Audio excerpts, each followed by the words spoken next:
What's going on, everybody? We have a hell of a segment for you. Now, I would ask you all very kindly if you could bear with me, and the reason why is because when I tell you we have like a lot of information about this Bolivia conflict, it's a hell of a lot of information that I'm going to try my best to string together, but also will be doing subsequent segments along with the rest of the MCSC family in order to make sure, excuse me, I'm just sharing this. But I'm just going to be doing other segments with the rest of the MCSC family to kind of go into the details of what I'm going to talk about here. But if I wanted to go into every detail of all the damn the rabbit holes that this Bolivian coup had, it would literally take like 3 hours. It would be like a 3-hour video to do it, and honestly, that probably wouldn't even be enough. So I'm going to give the best, most comprehensive breakdown that I can give, and then from there, of course, as more details come out, as we find more information, and as the situation in Bolivia evolves, we'll go ahead and cover those as well. So with that being said, and by the way, can y'all share this, like this, share it, subscribe if you're not subscribed yet, and we'll go ahead and get this show on the road. So first thing we want to talk about, who is former president of Bolivia, Evo Morales? So a lot of people, at least in the West, I should say, or not in the West, the United States, don't have a good picture of who Evo Morales is. So, of course, as most of you have probably figured out by now, he is a leftist. He does claim himself to be a socialist. He's actually part of the movement for socialism, that party in Bolivia. So, what was he before president? Well, he was a former cocoa farmer. Pretty modest guy. He is also the very, very first indigenous president. So obviously, as you know, indigenous rights all over the country, or excuse me, all over this hemisphere and all over America, and I don't mean the United States, but Central and South America and Canada, indigenous rights have been suppressed and oppressed across the board. And so it's always important when the indigenous people get a leader to represent them in office. So it was a big deal when he got elected. He's won every election handedly after an economic boom, sending Bolivia's first satellite to space, using their lithium supply to expand the economy, et cetera, et cetera, et cetera. He also, at the United Nations, spoke out against all of Trump's, let's just call them problems. He spoke out against Trump holding kids at the border. He spoke out against Trump's attempted coup of Venezuela. He spoke out in support of Lula. He spoke out in support of Maduro. He's also spoke out in support of Bernie Sanders, actually. So generally, I think that we can all agree he's, as far as the left is concerned, he's one of the good guys. He said he was hoping that lithium would serve as an economic engine to help Bolivia get out of poverty. And that's really important for what we're going to talk about going forward.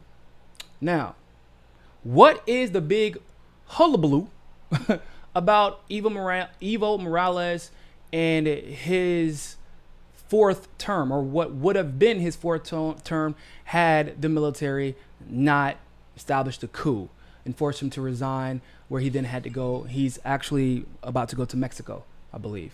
Oh, he just got accepted into Mexico for asylum. So, and a lot of his cabinet has as well. The hullabaloo is that Morales was technically on his fourth term. Technically. His first term was actually cut short because of a constitutional amendment, which is what allowed him to run for 2 consecutive terms, unchallenged by any constitutionalists. And then, of course, he ran for the 4th term. Now,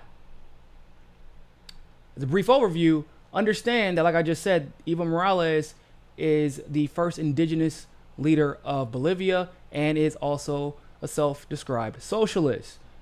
With that title, history has shown us that title comes with issues.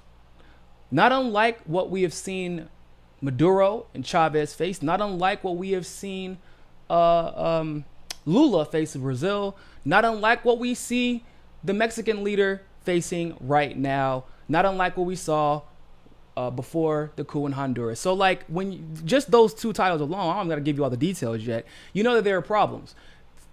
A lot of the times, whenever people in a significantly oppressed and arguably third world country finally find a leader who will stand up for them against the American empire and multinational corporate interests, they tend to like them staying in power because it is very, very difficult to find a leader who not only can stand up to American imperialism or Western imperialism in general, but also can win the fight, right? It's very rare that we have seen that. And when these countries finally do get somebody who can stand up to Western imperialism, they like to keep them in. It was like this with Chavez. It was like this with Maduro. It was like this with Fidel Castro. This is just how it has always worked. And realistically, I know we like to think of things from the a United States centric perspective, but when you know for a fact as a person, you're like, I don't know everything about politics. I don't know everything about my government. I don't know everything about the economic situation in my country, but I do know this. I know a lot of my problems usually originate from somebody, whether it be a corporation, a politician, et cetera, from the United States or its allies trying to interfere in our nation's affairs. Everybody, they at least have a sense of that.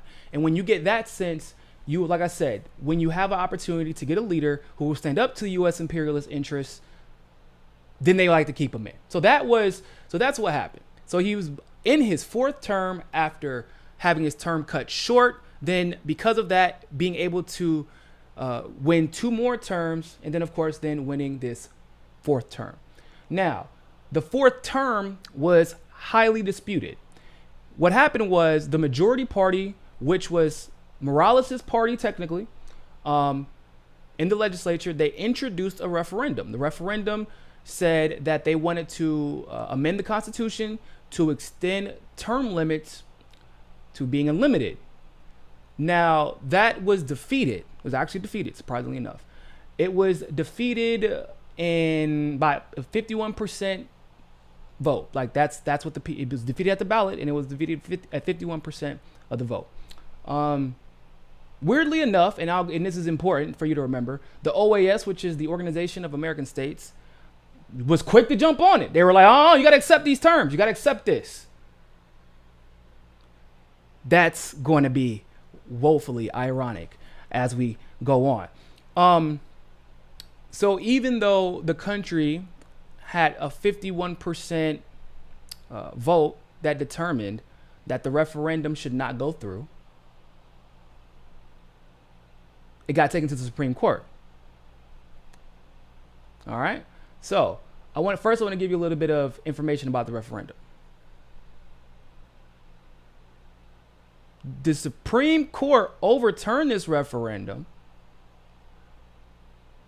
but it hasn't been exactly portrayed in the way that a lot of the people who are trying to denigrate Morales or his party are saying it is. They're like, oh man, that was an illegitimate, it's a corrupt Supreme Court, and they stacked the Supreme Court and they overturned something that was, done by the people. It was super contentious. Yeah, I mean, I'll be honest with you people.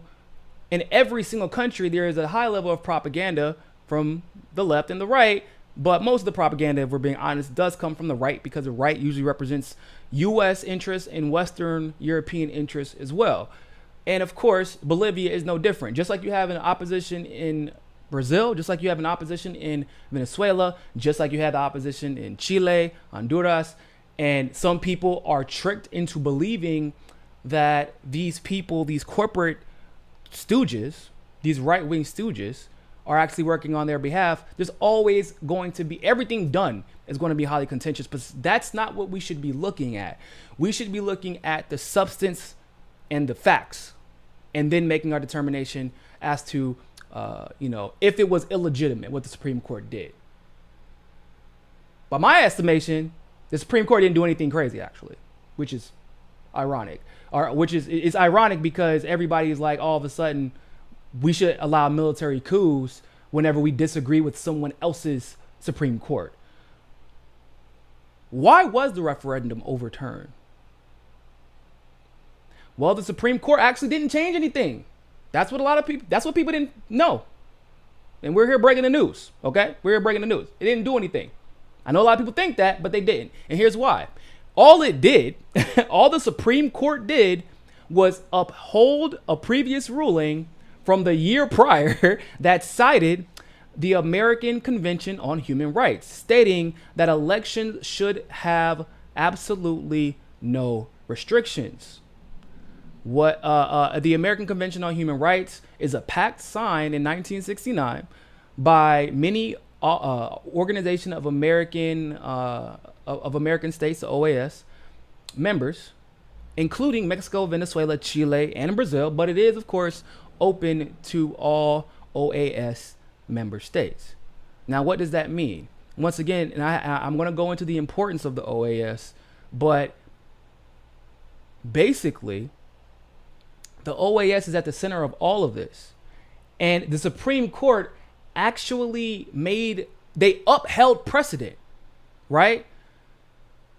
That's the kind of the norm for Supreme Court in any country. I don't think people know that.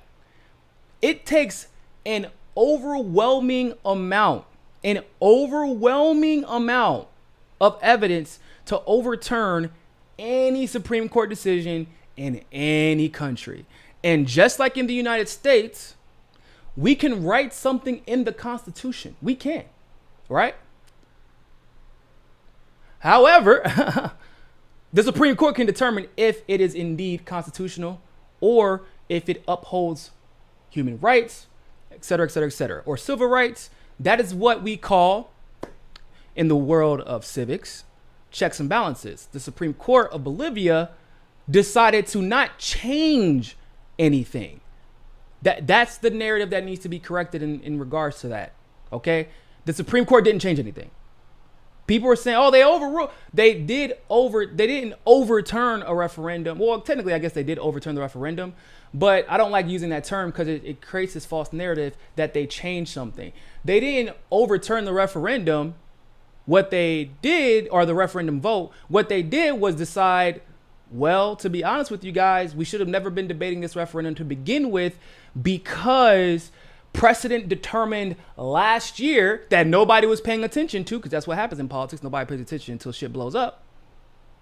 Precedent set last year by the Supreme Court of Bolivia said there should be no restrictions on constitutions because of a treaty, an international treaty that was signed by Bolivia, and that it must abide by like every other country in that treaty.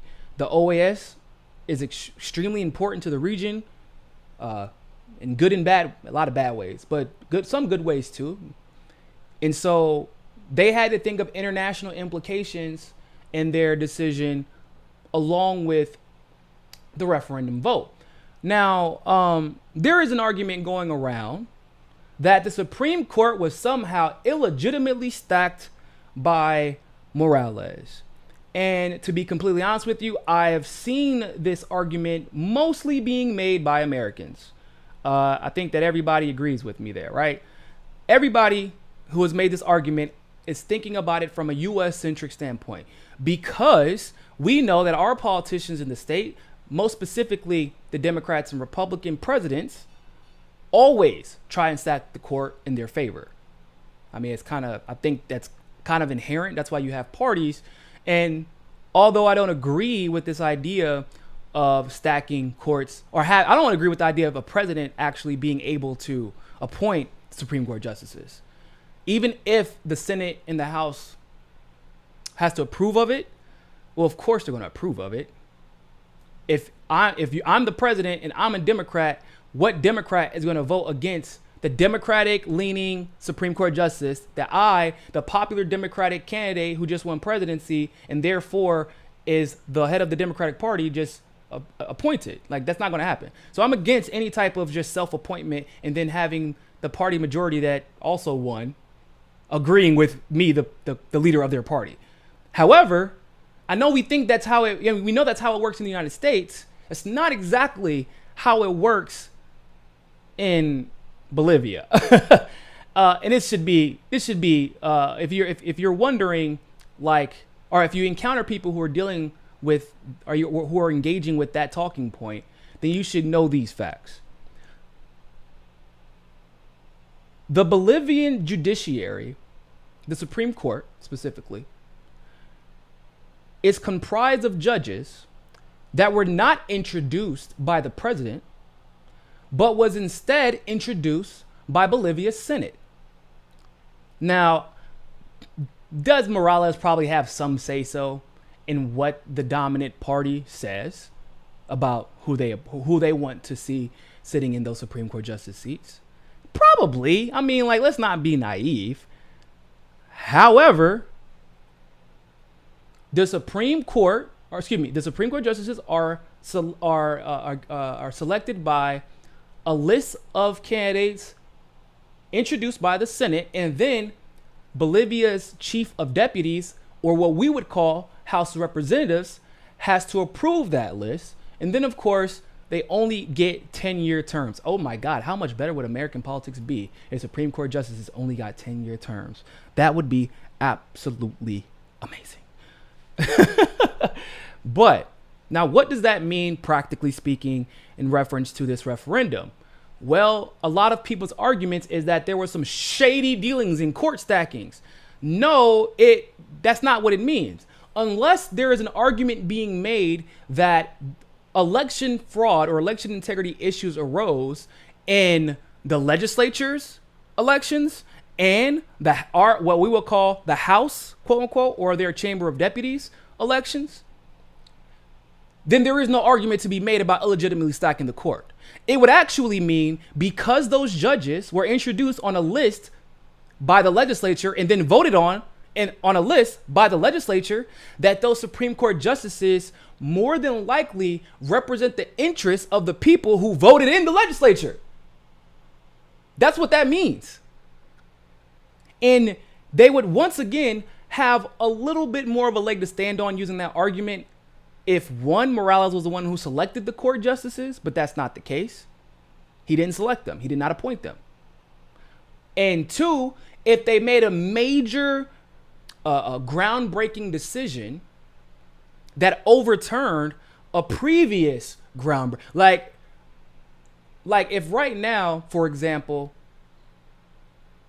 Roe v. Wade was overturned, we would immediately be able to make an argument that Trump is Republican. Trump has a Republican government. He put in judges specifically that could be used to his political advantage that we knew for a fact we're going to get appointed, or excuse me, we're going to get approved by the House and the Senate because they're also dominated by Republicans. And Trump appointed the justices and he's a Republican. And so, of course, we would say that ruling is illegitimate. It's just a party, it was pandering by a Republican Party who had control of all the branches of the government, but also the Supreme Court justices were appointed by that Republican leader of a Republican government. That is not the case here. It was a Senate that was voted in by the people indisputably, in a House that was voted in by the people indisputably, who clearly represent the majority of the people in their interests, who then introduced a list and voted on it and put in judges that represent the interests of the people. So that argument falls flat on its face. Now, with that being said, I know a lot of you are probably wondering, well, Niko, this seems a little bit too random. I wonder if there's just, this follows the pattern that we have seen in the past. Because every time a socialist leader, usually an indigenous person or a mestizo, a person of color, if you will. Every time one of those leaders get in power and they're really successful, for some reason, there's always a coup attempt. Every single time. And usually the people behind that coup are related in some way, form, or fashion to the United States. And ladies and gentlemen, your instincts are right as usual, because there has been leaked audio released where this coup attempt was discussed by the leader of the opposition and some very famous people.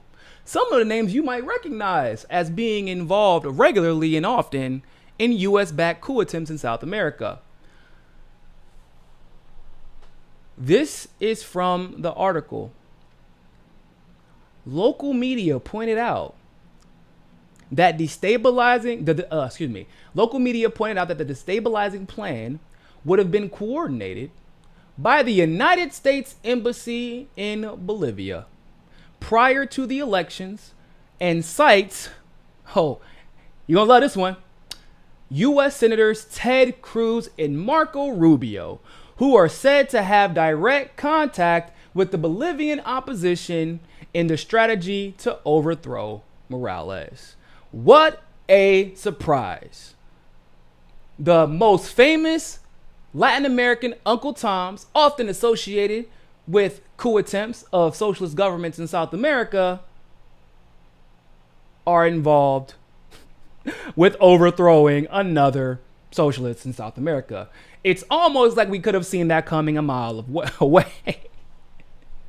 Oh my God, what a surprise. The article goes on to say, the plan focuses on the fact that if Evo Morales won the elections on October 20th, a civil military transition government would be established. The new government would allege fraud in the electoral process and would not recognize Morales' electoral victory. So literally, no matter what happened, they expected Evo Morales to win because Evo Morales was incredibly popular. So they had planned in advance. They knew he was going to win, and their immediate plan was to delegitimize the election. Isn't that interesting? So basically, we have seen multiple attempts to take this guy out, because at first I thought it was about election integrity. I thought it was about upholding the Constitution. I thought it was about upholding rule of law. That is what right-wing opposition in Bolivia have stated. Carlos, what is it? Carlos Mendez? I can't remember the guy's name. I think it's Carlos Mendez. But basically, his opposition and other right-wing leaders in Bolivia were saying the referendum issue was a matter of election integrity. It was a matter of upholding the Constitution and upholding institutions and rule of law and da, da, da. Okay, but your institution, your political institution, just ruled to agree with the international treaty. You don't like it, but just because you don't like it doesn't mean you get to start a military coup. That's not how politics works. That's not how rule of law works. If you don't like it, then you appeal it, you challenge it, you get better lawyers. I don't know, but you go through the correct political channels to make it happen. Here's the problem though. If you think about it rationally, if you're from the right, which is what Morales' opposition is, and a Supreme Court full of leftist judges just said, hey, man, if you keep winning elections, then guess what? You get to stay in power. It's that easy. Just win. All you have to do is win. Oh, but here's the problem. If you are on the right, you've been trying to win, remember? You've been trying, but you can't beat Morales. He's been president since 2008. And that means the people keep voting him in. But it isn't like he's just been president. The movement for the Socialist Party has maintained the majority of the time, which also means not only is Morales winning, but the Socialist Party there is winning, and that's what the people want. They can't keep winning if it's not what the people want. In other words, the right knew their policies were so ridiculous and that the people were seeing right through them that they could never win. They could never beat Morales in a legitimate election. And therefore, because of that Supreme Court ruling, it meant that Morales and the Socialist Party, the left-wing party, the party that was taking care of the people, the party that was taking care of the indigenous, the party that was taking care of the disenfranchised, they would never be out because the people all knew that the right was full of shit as usual. And that's what freaked them out. And they pretended like it was about election integrity. They pretended like it was about a right wing, they pretended like it was about upholding institutions and all that good stuff. And then it shifted. It wasn't about that. It was, oh, no, it's a kangaroo court now. It's a banana republic. Oh, which one is it? It's about the fact that the right has tried. They played all their cards and nothing worked. So they had to do a military-backed coup. So the article does go on to say, and also clearly, I mean, if Marco Rubio's name comes up, you know what time it is, right? Marco Rubio was the point man, America's point man in Venezuela, if you all recall, standing next to a bunch of food where they were claiming that, remember that picture where Marco Rubio standing next to a bunch of food in Colombia saying, why won't Maduro let these food and supplies in to Venezuela? And it turned out that Colombian government, that Colombian government, who was a US-backed Colombian government, had confiscated all those goods and resources from Venezuela, and that's why they had them. So anytime Marco Rubio is involved, you know what time it is. And they planned this in advance. That's what the recordings show. By the way, I'm going to have links upon links upon links to this in the description. So you'll be able to go look at all this stuff. But that's what the recordings show. They knew that they already knew Morales was about to win. Good stuff, right? It gets better, though. It says weeks ago in a speech, President Morales, who was apparently clairvoyant, had referred to alleged coup plans and that his government had the recordings. Neither the opposition nor the United States Embassy has referred to the leakage of the audios. In other words, Evo Morales had been warning us because he had heard the recordings. Evo Morales warned us of his coup because he heard the recordings, the same recordings that are now public. The link will be in the description after I get done here. And it's exactly what he said. It is exactly what he said. So why wasn't anything done about this? Why wasn't there international news about the attempted coup attempt of a Bolivian president? But it's funny because the Supreme Court was stacked narrative, that got out quick, huh? Bolivians were mad about the Supreme Court, and that's what this is really about that referendum, about unlimited terms. He was trying to be a dictator. No. You can't be a dictator based off of a Supreme Court decision where the Supreme Court is appointed by the legislature. That's not how dictatorships work. Okay, just want to let everybody know. So he warned us in advance. No news covered it. Nobody covered it. I can't stress this enough. When there is audio, official audio, government found. Okay, the government had this, and it's the audio was saying, "Hey, y'all, we working with the United States, specifically Marco Rubio and Ted Cruz, about a coup. Everybody should pay attention because we're about to start a coup in Bolivia on Evo Morales, and he's never going to see it coming." I feel like there should be a whole news cycle about that, right? Especially when you find out United States senators are involved at heading up the coup.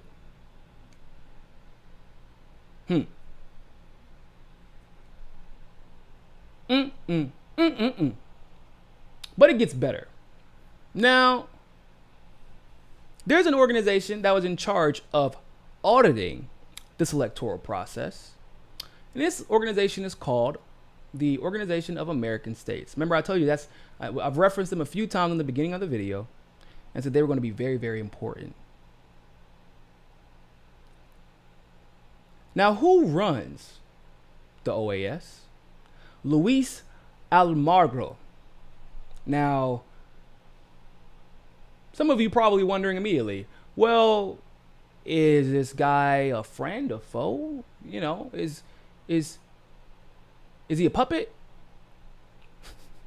Of course he is. He's in charge of an international organization where the decisions made in that organization could directly affect U.S. interests. You think that we're going to let a leftist in charge of a democratic institution?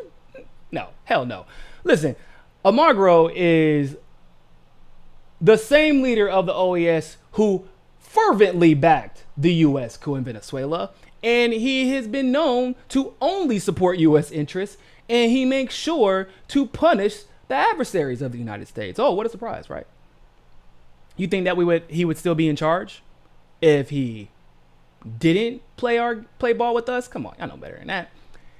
He also helps maintain the. And by the way, you want to stick around because it's about to get good.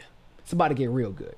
So he also helps maintain the corrupt U.S.-backed regime in Honduras. Just to give you a little background information. For example, many experts declared that the election in 2017 was very illegitimate. There were massive protests, huge protests, election fraud galore. I mean, you gotta think about it. This is post-coup, post-Clinton State Department coup Honduras. Of course it was election rigging. Come on, the same guy that nobody liked is still in charge. Now, even after they were considered illegitimate, even after election integrity experts considered them illegitimate, even after the massive protests considered them illegitimate, the OAS determined, well, the election is too dirty to call. Huh? What you mean the election was too dirty to call? If the election was too dirty to call, doesn't that mean you should annul the election? That's what that usually means, I thought. And an ironic twist, the same OAS who said the Honduras elections of 2017 were too dirty to call, there was a clear outcome in the elections in Bolivia, and it didn't matter. It didn't matter because all of a sudden the OAS developed a conscience and decided we have to be assertive on election integrity, even though there was no election integrity issues. And he decided we have to annul the Bolivian elections. That's what they demanded. So the elections in Honduras with the corrupt U.S.-backed coup was too dirty to call for the OAS. But the elections in Bolivia, where the, surprise, surprise, the same popular candidate who won handedly the last 3 times, won again. Oh my God. Those were too dirty to call. Or excuse me, that has to be annulled. That one has to be annulled. Now, that election in Honduras was it actually led to a lot of like a large scale protests that the United States media largely did not cover, which is interesting because 40 people were actually killed in that protest. And it wasn't 40 people killed by like random riots, but 40 people killed by the Honduran military and police force. So it wasn't something small. Okay? And it didn't get covered. And the OAS had no problem with it. They were perfectly fine with everything happening there in that super illegitimate election. Now, Luis Almagro, leader of the OAS, was also allied with the Mexican government. Right? That sounds good, right? The Mexican government now is pretty damn good. Oh, just kidding. He was allied with the old fascist US-backed Mexican government. The new Mexican government refused to play ball with him, as exemplified with their refusal to back his pro-Venezuela regime change efforts, and of course, their denial of recognizing Juan Guaido as the interim president. So when the U.S. backs the leader, for some reason, the OAS just loves them. They love them. But when we don't like them, when they're usually leftists, that's when we don't like them. When we don't like them, and they're usually good for their people, they're usually of indigenous descent, mestizo descent, generally people of color, black people, mestizos, all that good stuff. We don't like them. And OAS does away with them in some way, form, or fashion. So, Evo Morales was like, look, man, I know y'all playing the game, whatever, but if the OAS thinks our elections are illegitimate, then we'll just hold another one. I don't give a damn. I know I won. It's all good. And Evo Morales was more than happy to conduct another election. The Mesa, not Carlos Mendez. Carlos Mesa was his opposition. The opposition, Carlos Mesa, told Morales to not be a candidate in the new elections about where he was part of the election and actually won the election. Isn't that interesting? Hold on. I thought it was about election integrity. That's what they said, right? We have to annul the election results because the election results are disputed. But not just the opposition, but his opponent is like, oh, if you have any shred of patriotism, and that's a quote, then you would not be a candidate and you would step aside. Hold on, wait a minute. I thought it was about election integrity. It seems to me that Mr. Carlos Mesa and his opposition is more concerned specifically with getting Morales out the picture than holding free and fair elections. Now, as a brief aside, I do want to say this.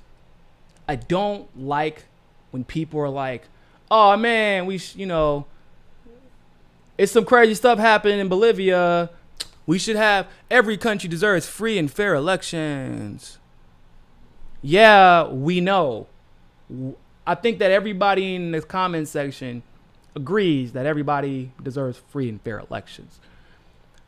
Here's the problem with that assertion. That assertion, it supposes that there weren't free and fair elections already. There were free and fair elections, and there was a coup attempt because of the results. So yeah, it's cool. And don't get me wrong, AOC AOC has given the best statement. She didn't just state obvious facts, even though it wasn't like what I would have given as a statement. However, it was a decently good statement. But everybody who has talked about this, which basically I think Ilhan Omar, AOC, Bernie Sanders, Tulsi says she's still doing her research on the situation, which I prefer because she doesn't get the half step like everybody else.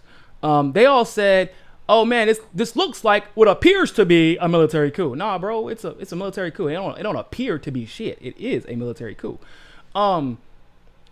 Every country deserves free and fair elections. Or Bolivia deserves free and fair elections. I'm calling an end to the political violence. Free and fair elections. Okay, that's cool. Violence sucks. Free and fair elections for everybody. Let's focus on the coup part. That's what we need to be focusing on. And that's why I would rather politicians make statements after they've done their research than to make statements just like they're like surveying the field, sticking their finger in the air, seeing which way the wind blows, and like, oh man, the left love this guy. I'm trying to win an election. I need to seem to be the most progressive. There isn't a 10-year established narrative against Morales like there has been against Maduro and Chavez and Venezuela in general. And therefore, I can make a super general statement. Everyone will just celebrate me just for saying some shit that does not get Evo Morales back in power, nor does it hold anybody accountable, nor does it indicate that you are trying to hold anybody accountable. Does that make sense? Am I being too harsh? I don't think so. So saying free and fair, they deserve free and fair elections, that's cool. I agree. But why don't we say what it actually happened? They had free and fair elections, and the right-wing U.S.-backed establishment did not like the results. And oh, by the way, they made it clear that they were never going to accept the results because there was always going to be a coup. That is what we should be focused on. And if politicians did their research instead of sticking their finger in the air, seeing which way the wind blows, I'm sticking my finger in front of my fan in case y'all can't see. Then we would have, I think that the country would have be in a much better place, and I would be more confident about our ability to handle the situation correctly. But right now, I feel like nobody has given the answer that satisfies my taste. I gave Bernie credit. At least Bernie spoke out. But once again, Bernie, for him to get Morales right and Lula right, but get Maduro horrifically and horrendously wrong, Chavez situation, he got that wrong too. It's like you got to wonder, well, why can you get Lula right and why can you get Morales right? When Morales knows that Maduro was an ally and knows that Lula was an ally and knows that the Mexican government is an ally, but Bernie can't seem to make the connection that clearly we're only going after anti-U.S. regime, or anti-U.S. imperialist, socialist, pro-people of color, pro-human rights, nationalization of resources type of leaders. Like, that's the consistent pattern. And so I hope that Bernie recognizes this and says going forward, okay, now I'm starting to see what's really going on, so that he can get these issues better and get them right in the future. Because it's, once again, he's still the front runner. If he looks like he might be the Democratic primary candidate, and if he is, he will probably beat Trump. And I can't deal with Bernie accepting intelligence community narratives on this type of stuff, because it really does matter. Now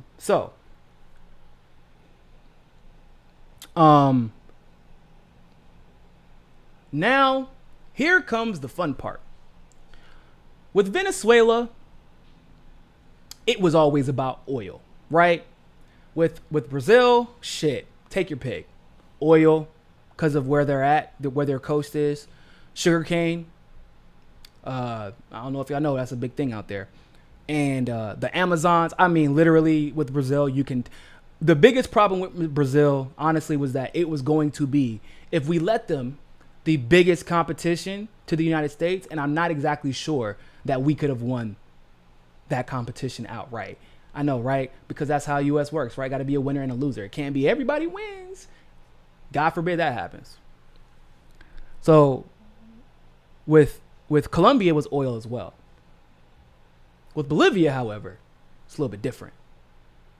It's lithium. And there was recently this boom for lithium prices. Now, what is lithium used for? Well, lithium is used to make batteries, to keep a long story short. But also, more specifically, lithium is used in batteries for electric vehicles. And this Green New Deal that we have been seeing pushed recently, that is even being supported by the Democratic establishment. Hell, Zach Levin of California, former fracking lobbyist, by the way, Kamala Harris and Kirsten Gillibrand, and unfortunately Bernie Sanders as well, introduced a bill lately that I have been blowing the whistle on, that Fiorella and Pasta have been blowing the whistle on as well, that was weirdly specific in saying, we got to transition to electric vehicles now. We have to do it now. We got to start taking it. I was like, okay, this is really uncomfortable for me, guys. But in order to fill the fuel cells for those batteries, you have to do a little bit of fracking, a lot of it actually, which is, I guess it's no surprise then that once again, Zach Levin, who introduced the bill, is a former fracking lobbyist. Pretty sure it's pure coincidence. And so I tweeted out the other day. Actually, I'm gonna see if I can pull that tweet up. I'm gonna see if I can pull it up, because I want to make this is why you gotta look at established patterns. I just looked up the main resource. You know, before I even did a super deep dive into this entire issue, all I did was look up the main resource of Bolivia, and I drew this conclusion. Hold on.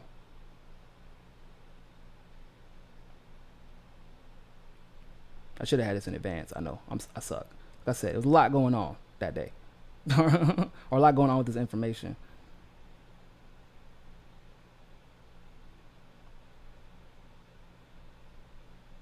Okay. This is my Twitter thread from 11:49 p.m. on November 10th before I looked up any of this information. Just so you know, you can go back and look at this before I looked up any of this shit. And it's going to be even crazier when you actually hear the information that I'm about to present. This is my Twitter thread.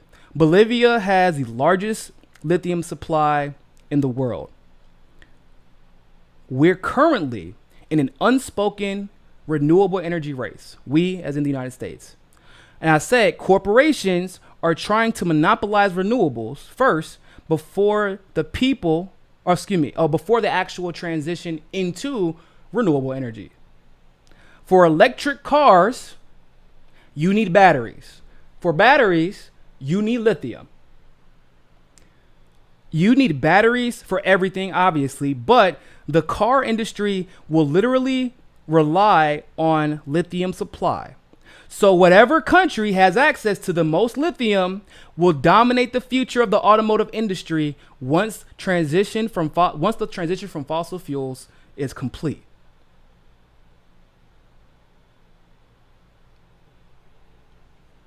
So that was before I read any of this information. Okay? Firstly, let me pull this back up.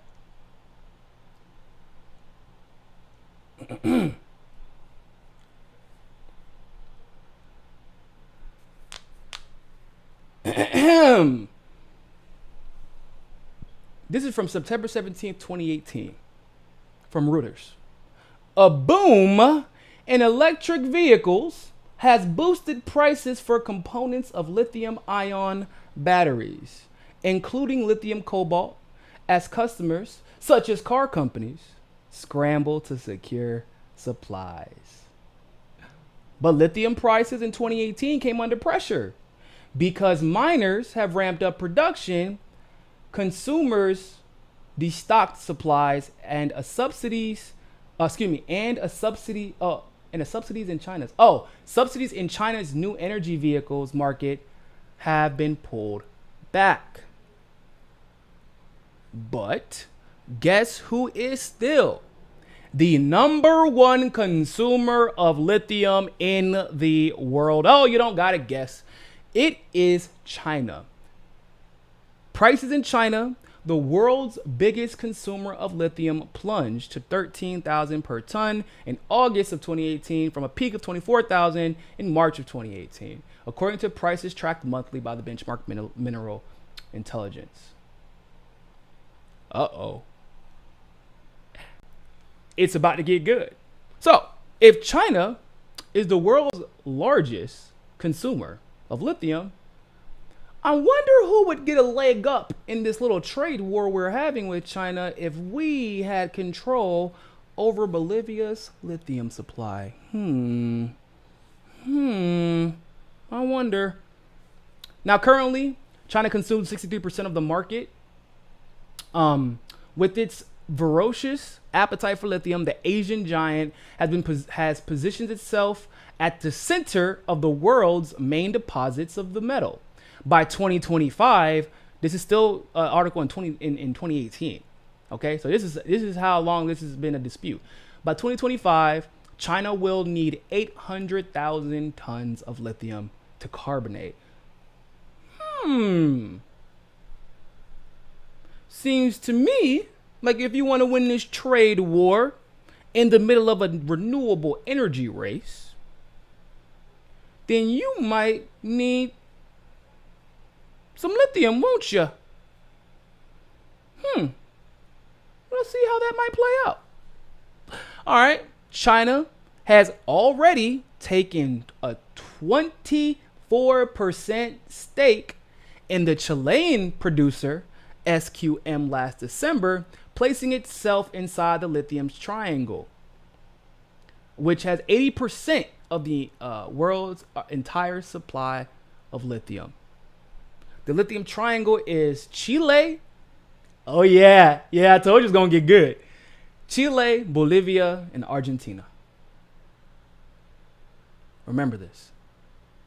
Chile, Bolivia, Argentina. China already has a 24% stake in Chilean lithium. But remember, it's important. Bolivia dramatically ramping up production of lithium to cope with soaring global demand for the prized electric battery metal. This was an article in September 2019. Bolivia is now sitting on the world's largest lithium reserves. Funny enough, Chile, once again, is part of the lithium triangle. Now, before, Bolivia did not have the capacity to produce metal at a large scale. Now, that was supposed to change when the LIP, quote unquote, plant, which is a lithium producer, if you will, comes online. And guess what year? This plant was about to come online and allow Bolivia to tap in to their vast supply of lithium. Guess what year? Not 2017, not 2018, not 2019, but 2020. Oh shit, that's like 2 months from now, huh? Interesting. In 2008, Evo Morales nationalized the lithium supply by creating the state company Yacimientos de Litio Bolivianos, or YLB for short, with aims to make Bolivia the fourth largest producer of lithium in the world by 2021. Oh, what? You're trying to tell me that you want to nationalize a primary resource? Oh, no. You better ask Chavez and Maduro about what we do to people who try to nationalize their oil supply or their natural resources. You better ask Assad about what we try to do to people who try to nationalize their resources. You better ask Iran and Mossadegh what we do to people who try and nationalize their resources. Oh, you can't stay in power, dog. You are not allowed to stay in power. You got to go. That's what happens. So, China's Xinjiang TBEA group came on board with YLB, once again, the Yacimientos de Litio Bolivianos, which is a state-ran lithium producer, in a joint venture. They came together in a joint venture in February 2019. So, hold up. If they came together in a joint venture in February 2019, that means that China has their hands in both Chile's lithium supply and Bolivia's lithium supply. Oh, but it gets better. In September, Morales announced for Solar de Uyuni, one of Bolivia's lithium deposit regions, they actually said they have more than double the lithium deposit that they originally thought they had. Oh, yeah. A lot of money to be made there, huh? Now, Albemarle. What is Albemarle? Because I know a lot of people are like, well, where's the U.S. in this whole thing, right? Albemarle is the world's largest lithium mining company. And guess where it's based at? In the United States. And guess what, guys? They've actually been taking a pretty significant financial hit over the last year because of an oversupply of lithium. But, you know, not that many people are buying. More specifically, who have we been in a trade war with? The largest consumer of lithium in the world, China.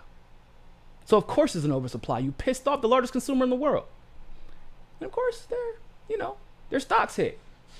Now, what's even more interesting is that, surprisingly enough, although Albemarle has a mining contract with Chile,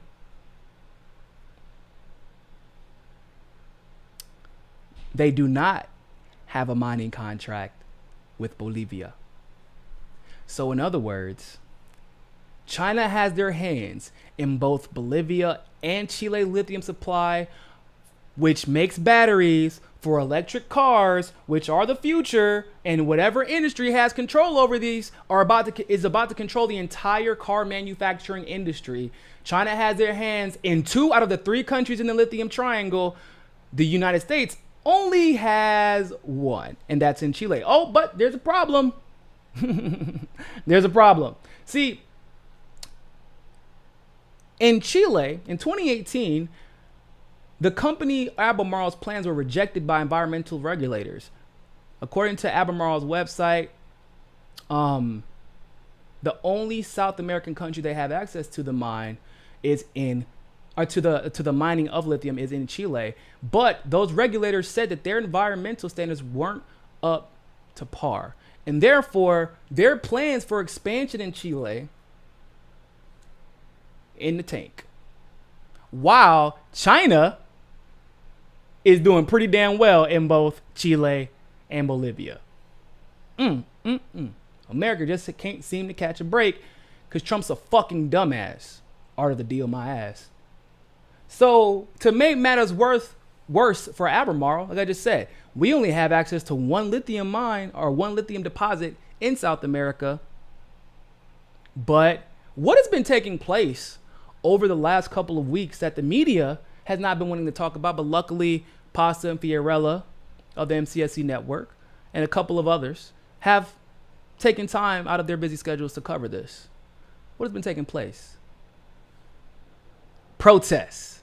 Massive protests in Chile against the billionaire right-wing government.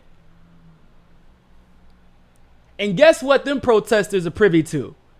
They also know who this guy is really working for. So in the middle of their protests, they decided to take a little trip over to the lithium deposit that Albemarle, the United States company, mines at. And guess what they're doing right now? Albemarle ain't mining a damn thing because the protesters are blocking it. Right now, it's happening right now. Oh yeah. Now, if you know, like I know, these protests in Chile, because the president already had to demand that all of his cabinet resign, but the protests have not calmed. So what is likely about to happen? I think that we all know what's about to happen. And I think that the United States, although they're stupid as hell, sometimes the leadership can be stupid. They're not, they know, they see the writing on the wall. And that writing says, this man is not about to, he ain't about to be president for much longer. He is not about to be president for much longer. So we're about to lose potentially our lithium deposit in Chile. We don't have a lithium deposit in anywhere else in the lithium triangle. And China has lithium deposits in both. But if protesters had decided to block lithium mining for China and Chile, they do have access, however, to lithium mining in Bolivia still. So they won't be hurt like the United States will be hurt. Oh, but it gets deeper. Oh, yes, it always gets deeper, doesn't it? Now, there was another convenient event that happened right before this coup. Right before it, okay? Now, the coup comes after Morales shut down a lithium deal with ACISA, a multinational corporation. Now, I'm not going to go into the crazy details, but it's a German-based company. But it's like one of our, kind of like our proxies. Okay.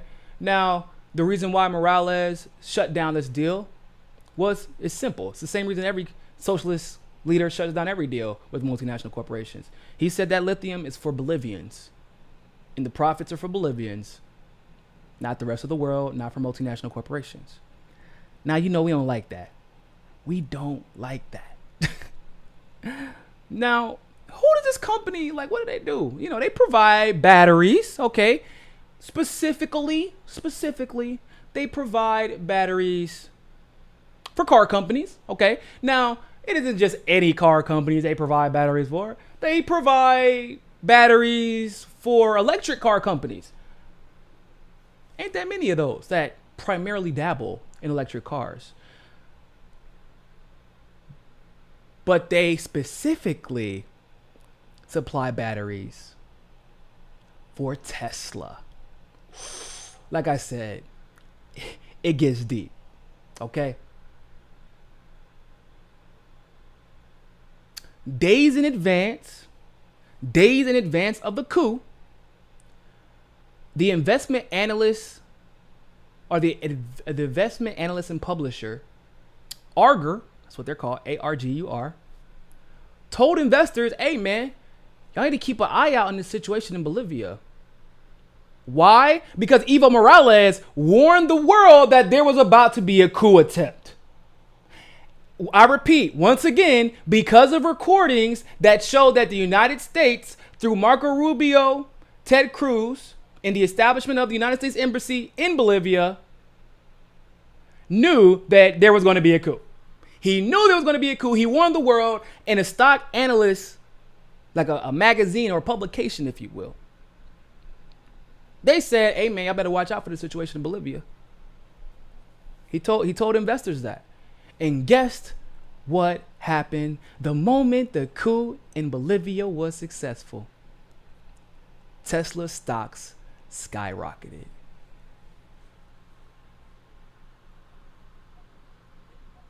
So as usual, ladies and gentlemen, to make a long story, very, very long story, as short as possible, follow the money. That's where it goes. That's what always happens. Because we couldn't, for some reason, China could, do this thing that we tend to do. At least I thought was what it was called in business, right? You negotiate. And they did these things that the United States is kind of unfamiliar with. They're called bilateral agreements. In other words, both parties, for the most part, equally benefit from the financial engagement. Okay? For the financial relationship. See, that's what China did. China was like, hey, man, we want to be friends with y'all. I got a lot of lithium, and we want to give y'all an even spot. We don't want all of it. We just want 24%. Cool. Let's do it, man. That's more than reasonable. Y'all consume a lot, too, and you're not trying to take over our country. You're not interfering in our political affairs. That's fine, man. It's called a bilateral agreement. But the United States doesn't know how to fucking do that. We don't know how to do that. And so to punish Bolivia for reaching bilateral, reasonable agreements with China, we got to overthrow their goddamn government and try to take complete and total control over their lithium supply. Because, well, let's be honest. What does it always come down to?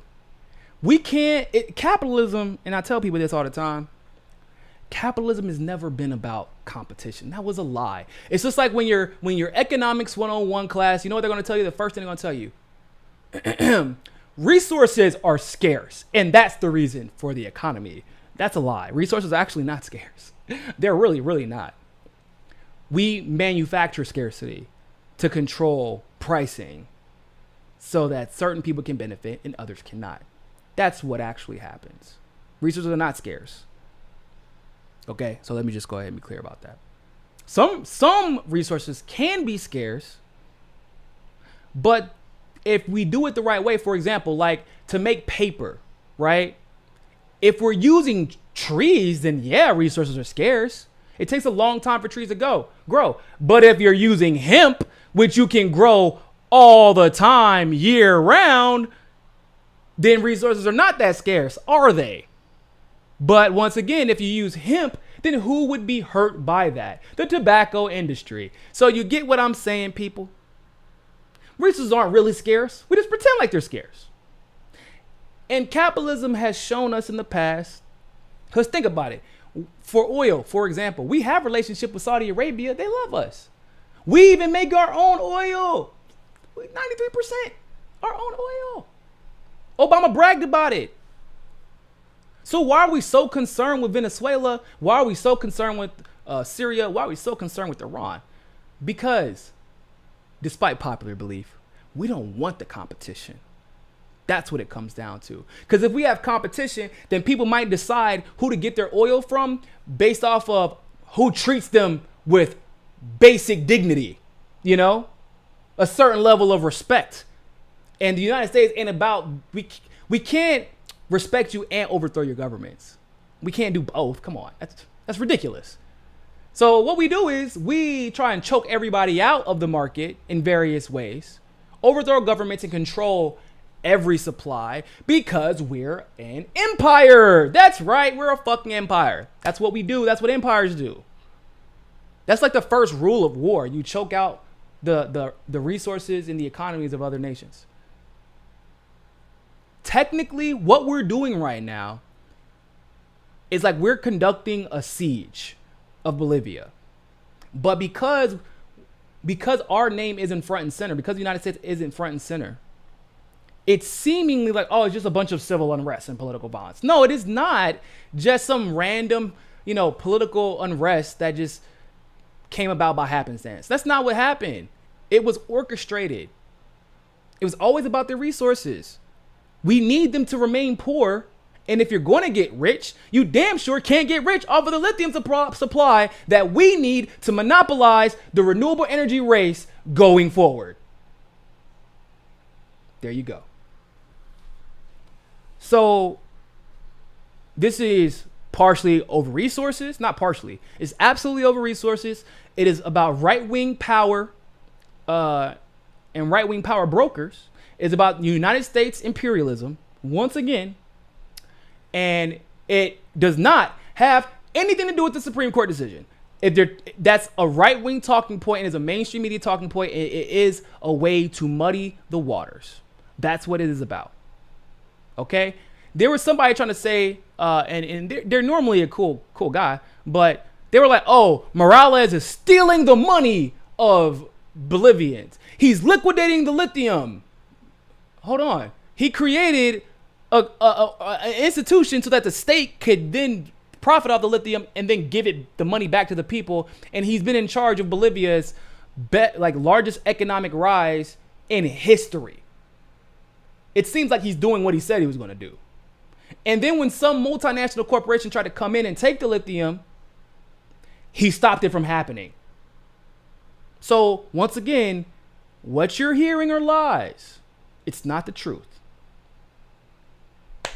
What you're hearing from the mainstream, what you're hearing from people trying to muddy the water.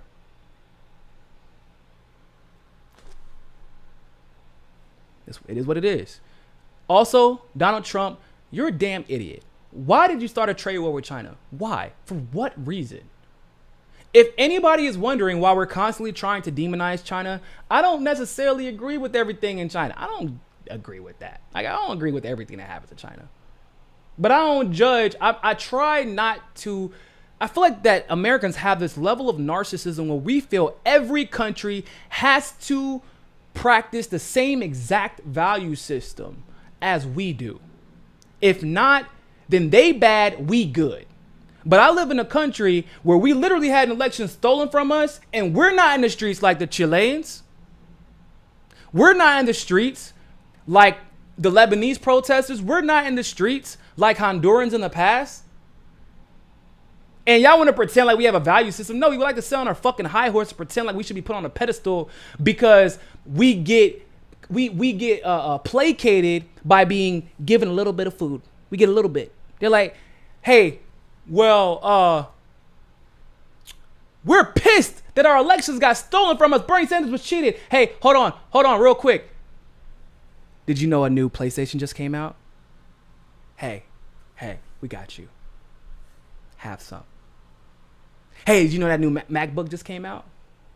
Hey, I know you couldn't afford the iPhone before, but hey, it's cool. We do payment plans now. And you can get an iPhone and an Apple Watch. It's cool. Here you go, man. Don't worry about that stuff.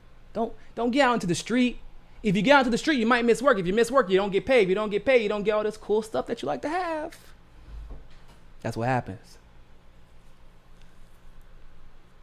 So we try to pretend like we have this super strong value system. Just like we're morally and ethically correct on all issues, and yet we don't even take care of our own system and still pretend like we care about what happens in someone else's. The only time we care about what happens in someone else's system is when the mainstream tells us it's a big deal.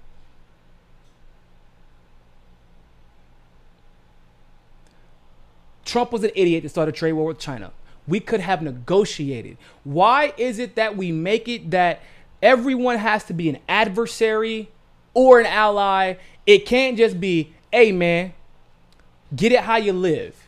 I know if some of my people who watch the show are from the hood, you understand what I'm saying? Get it how you live mean I worry about me, you worry about you. When we can mutually benefit from the relationship, from a business relationship, from an economic relationship, from a military relationship, whatever, then we can work together. But that does not mean there always has to be a winner and a loser. We have so much money in this world. We have so much money in this world. There are so many supplies. There are so many resources. Every country, every region has unique ways that it can help the rest of the world. And yet we feel like we have to pick winners and losers, that we have to pick allies and adversaries. That is why we're going to lose. The United States cannot keep this up. China, you think that this shit's only happening in South America? Oh, no. China is also working in a lot of countries in Africa. And that shit does not get talked about. China is also about to start dabbling in the Middle East. And that shit does not get talked about. We're losing the trade war. And it never had to be a war to begin with. It never had to be a war to begin with.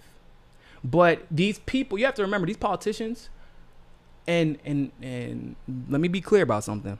That's on the left as well. And we've seen this time and time again, where we feel like the only way we can get people on our side is if we tell them how bad the other side is.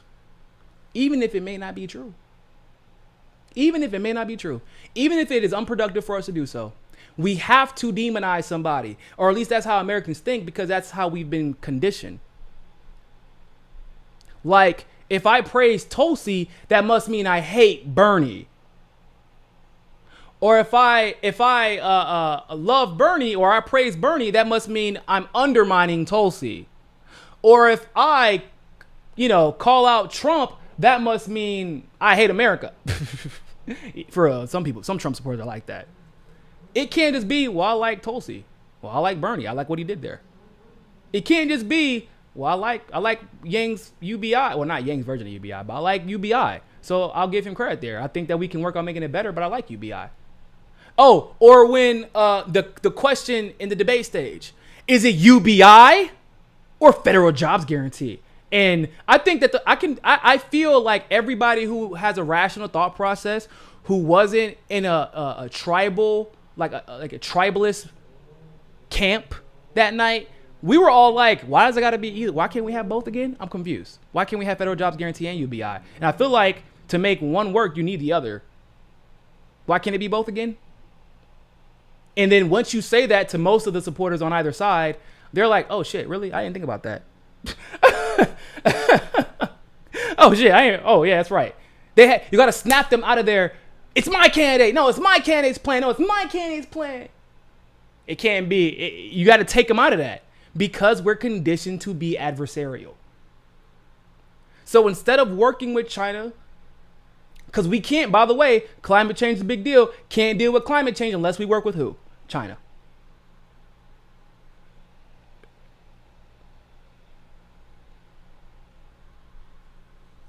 Can't have, we can't, oil supplies our oil prices will go up if we don't go kill everybody in the Middle East. That's what'll happen. We gotta go get them. Why can't we just work with everybody? I mean, these are necessary resources for basic productivity. Like a lot of places you live, you can't do nothing without a vehicle. You can't do anything without gas. If you have a vehicle, you need a vehicle. Why not just work with everybody? Everybody's going in some way, form, or fashion. However the vehicles are powered in the future, it's going to require batteries. Whether or not it be lithium or solar, it's going to require batteries. We all know we're going to need it. So why not just work with everybody? Let your economy be built from the inside and use services. However, you can do international services. That's the way. If you want to have an advantage in a service-based economy, like a service-based international economy, nobody gets killed in a service-based international dispute when it comes to your economy. Hey, man, I wanted to be an international tour guide. Oh, no, that's my turf. I'm the international tour guide here, bro. Well, we got to start throwing up sets, cuz. We got to scrap over this because nobody knows Rio de Janeiro like me. Nobody's going to fucking go to war over an international service-based economy. But you will go over international resources based off the sole lie that resources are scarce. Because otherwise, these corporations can't gouge the fuck out of us unless they've convinced the world that resources are scarce. With all that being said, ladies and gentlemen, thank you all so much. Hold on, let me make sure I ain't getting no super chats. I got 2. Sorry about that. Shane Mora, thank you for your comprehensive coverage. Hey, I appreciate it. Thank you very much. Niko, isn't lithium a psychiatric drug also? Are pharmaceutical companies involved in this also? Maybe it seems like it would help them. I did not know that. I will do more research into it though. So yeah, that's gonna be it for today. But I greatly appreciate you all for sticking around. And if you have any breaking, if we get any breaking news updates about this, of course, we will bring it to you. I think Sophia is going to cover something regarding the situation. Posse and Fiorella from the Convo Couch are going to do the same. So you're going to get a lot of Bolivia. You're going to get a lot of holes plugged for you. That being said, ladies and gentlemen, thank you all so much for tuning into this live stream segment of MCSC Throwback. And always remember, more than anything else, find your balance. Peace.